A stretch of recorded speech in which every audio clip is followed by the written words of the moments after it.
Ari, this is the most secret Avengers issue 13. A Fear on Shelf tie-in with a cover that warrants discussion. This cover has 4 characters featured.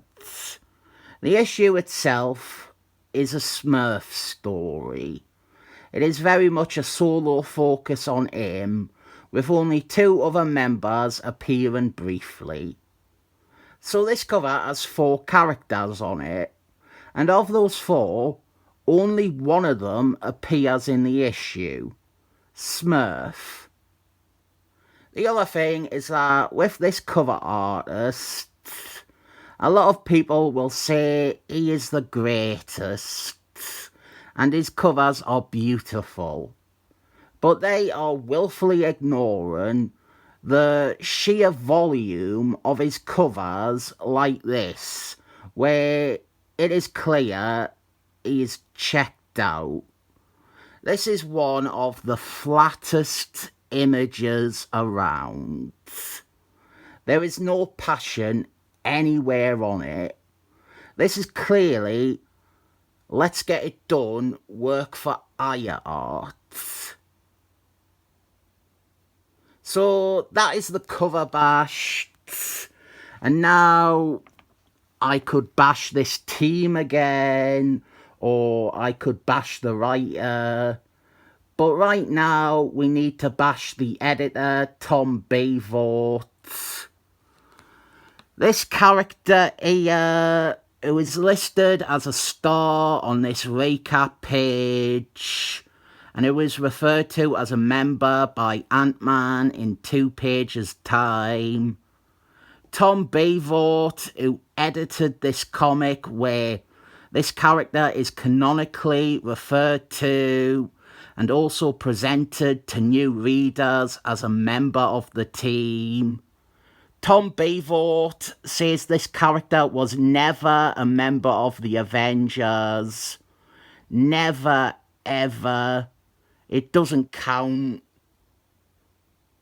People wonder why comics are dying, dead, or died.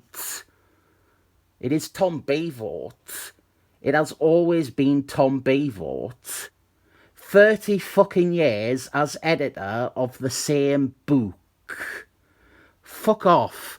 You are not wanted.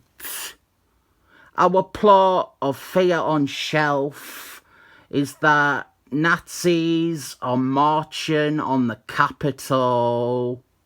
Ooh, it is even more relevant now than ever. So, here are the 3 Avengers featured in this issue. Smurf, obviously, it is his story, and War Machine, and Ant-Man, who mentions that Prince of Orphans must have called in sick to get out of this mission. If he wasn't a member of the team, why would he have to call in sick? Fucking Garbo editor.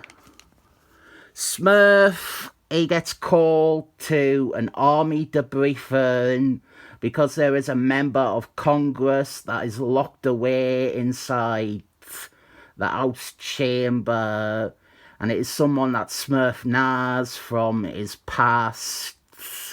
So Smurf is going to deal with this personally. This here is worth focusing on. A whole page of shill pull quotes saying Dan Slott is the most brilliant writer in the world. You have got such quality sources as IGN, which would struggle to give a bad review to a mass shooting. And you have got Comic Vine, which was a terrible site for desperate people who wanted to become real journalists. And it is now updated like once every 6 months. I think my dream is that one day Marvel do an advertisement like this again, And among the quotes and critical praising, I am listed saying 7 thumbs up, without the context that I give 7 thumbs up to everything. This is the story that they are praising. Have a good laugh about that. So, in this issue, we have got a bit of a siege going on. More of a siege than featured in the Michael Bryan Benson crossover, Siege. Smurf and the guy are inside, and the Nazis are outside. And here, the Nazis somehow speedily defeat Ant-Man and War Machine. Inside the building, we find out this Congress guy is Smurf's hard friend, who we had never seen or heard of before. He is actually retroactively inserted into continuity as being one of the members of Congress who would aggressively shut down and oppose any anti-muti bills or anti-muti amendments. Totally fine to insert a character like that, in my opinion. We didn't often see actual Congress or Senate shit with muti bills or muti laws. It was usually only ever Henry Gyrick. So that this character, he had never been mentioned before, it's fine. I am pointing this out to contrast with what's coming. You see, much like the story, I have fooled you into thinking this is alright when it's actually fucking terrible. The Abraham Lincoln statue comes to life and starts fighting the Nazis. And then all the dinosaurs from the National Museum of Natural History, they come to life and start fighting the Nazis. And then fucking George Washington comes to life and starts fighting the Nazis. This is pure piss. It's not even new. The Abraham Lincoln statue already came to life once in the Marvel Universe.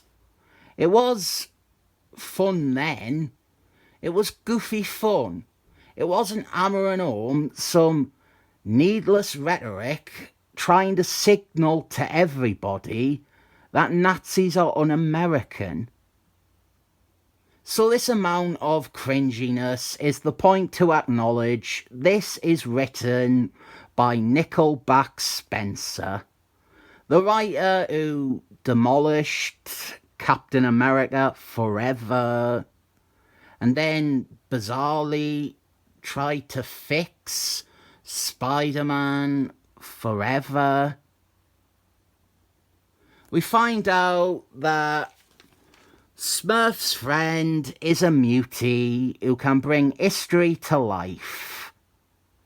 You might straight away notice a few problems with a retcon like that, namely why Dr. X or anyone else with Cerebro or Cerebra haven't detected him before, or how nobody has ever deduced that the person opposing anti-muti legislation is secretly a muti himself. This is an embarrassing flop of a story. The beginning and the setup, that was okay, but where it went is not.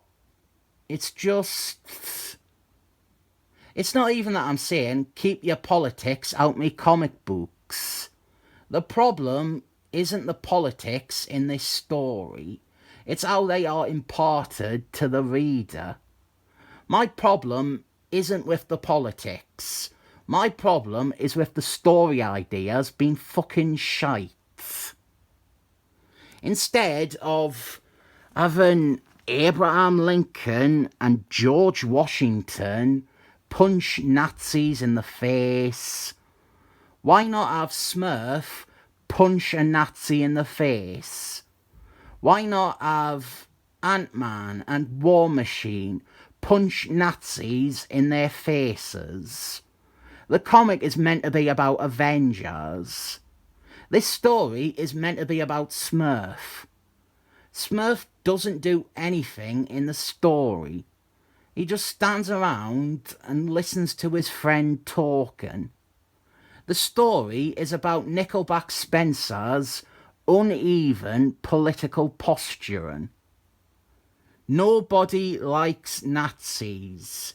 You don't need to make a big song and dance with some severely arch and cringe-inducing incorporation of historical figures to make your point. Anyway, he dies at the end, and the events of this story are never mentioned again. You would think that a giant statue of Abraham Lincoln and a bunch of dinosaurs fighting off Nazis would get a mention in the main crossover, but this doesn't matter. This is worthless. Not even worth thinking about. It's worthless. It is terrifying that this seems tame by what came after it. This is trite, hack bullshit, and a blueprint for the direction of Marvel Comics. Marvel, they are not content with simply having a superhero punch a Nazi in the face. They need to bring back fucking George Washington to do it. I'll give it a 7 thumbs up still.